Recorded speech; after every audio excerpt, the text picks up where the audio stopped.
қиылды. 57 октября, Ленина, тағы да басқа енді әртүрлі көше аттары бар, ономастикамен айналысасыз ғой? Айналысамыз, иә. Қазір бұл сұрақ әзірге қозғалыссыз тұр, солай ма?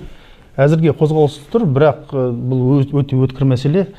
Былтырғы жылы бізде жаңағы жергілікті атқарушы орган тарапынан, жалпы жаңағы бастамашыл топ тарапынан, бастамашыл топ құрылып, екі топ құрылып, бірлесіп жұмыстар атқарылды.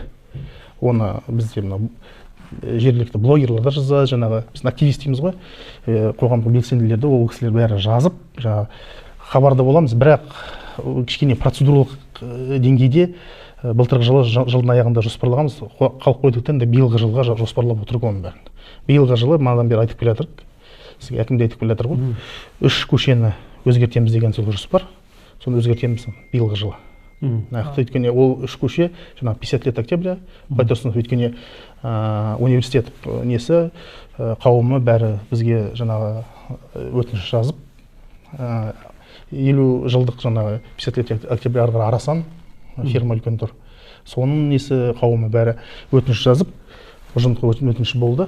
Сосын бастамашыл топ 1000-ға жуық адам жаңағы өтініштерін жазған былтырғы жылы. 50 лет октября Байтұрсынов, басқа қандай? 40 лет октября Сургутанов біздің кезінде ең бірінші осы летчик. Герой Советского Союза, жаңағы ветеран Великой Отечественной войны 80 жылдық келе тұр ғой. Соған өздерінің тұлғаларыңызды, тарихи тұлғаларыңызды көтер дегенге Сургутановты көтеріп кеткенде, кезінде Топорков көшесі бар бізде, экспедицияны басқарған. Осы жерде тапқан экспедиция Сарыбай кентінде. И кім Сургутанов қалып қойып тұр, Михаил Сургутанов. Сол кісіні енді қазір біз бастамашыл топпен бірге бірлесіп, жаңа қозғап жатыр, жергілікті тұлға болған, осы жерді тапқан кейін бірінші первый открыватель дейміз ғой. Сол кісінің атын 40 жылдыққа береміз деп отырдық. Үшіншісі Иванов Франк, жаңа айтып жатқан көше. Оған Бауыржан Момышұлы. Ол жоспарға тіркелді. Ленин әлгі биылғы жылы жоспарда ол жоқ. Бірақ ұсыныстар бар әртүрлі. Ұсыныстар әртүрлі. Ұсыныстар көп, оны өтірік жоқ. Ұсыныстар көп. Ең басында 7-8 көшеге дейін кетіп қалған, оны бірақ аяқ астынан бірден алып, оның бәрін өзгерту деген жоспарлы түрде жасау керек қой, жұмыстардың бәрін. И голосование в плане переименований каких-то улиц, вы тоже участвовали? Опросы были какие-то? Вы знаете, я не считаю нужным, чтобы переименовать улицу. Была Ленина, стала Гагарина. Зачем?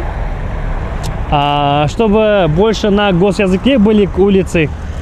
Ну, то есть это не мое. То есть местные жители, если такие инициативы проявили, вы активны в этом плане? Нет, ну если люди проявили, то, конечно, да. На Абая, может быть. Ну, без разницы, если люди хотят, люди хотят. Ну, а разница-то в чем? Ну, разница, что будет на казахском? Ну, мне все равно. Мне все равно. Я как не сторонник, что нет. Хотят, пусть будет. Надо знать своих героев. Если знаешь прошлое, значит знаешь будущее. Вы за большинство? Конечно, конечно. Хотят, пусть. Надо знать своих героев, своих поэтов. Вот у нас есть улица 40 лет. Ну, она как бы уже... Ну, она уже не актуальна. Она уже устарела. Да. Можно переименовать. Ну, 50 лет октября, 40 лет октября, что это имеет смысла? Не имеет же. 50 лет чего? Не имеет же смысла. Тоже не имеет. Можно тоже переименовать. Да. Ну, Горняков, это улица первых Горняков. Это уже историческое сложилось. Да, это историческое. Ну, там есть улица, ну, у нас в Сургутане нет такой улицы, советская, допустим. Ну, тоже не актуально. Да. Допустим, какого-то героя нашего казахстанского. Даже того героя нашего казахстанского, который воевал. Пусть он будет там простой сержант, да простой солдат. Момышұлы, Қошқарбаев, герои наши. Вот, чтобы мы знали. Да. Знаешь прошлое, будешь знать будущее, свою историю. Правильно? Да. Правильно. А 40 лет, 50 лет, я думаю, что не надо. Мариты надо. Кустанайска зачем?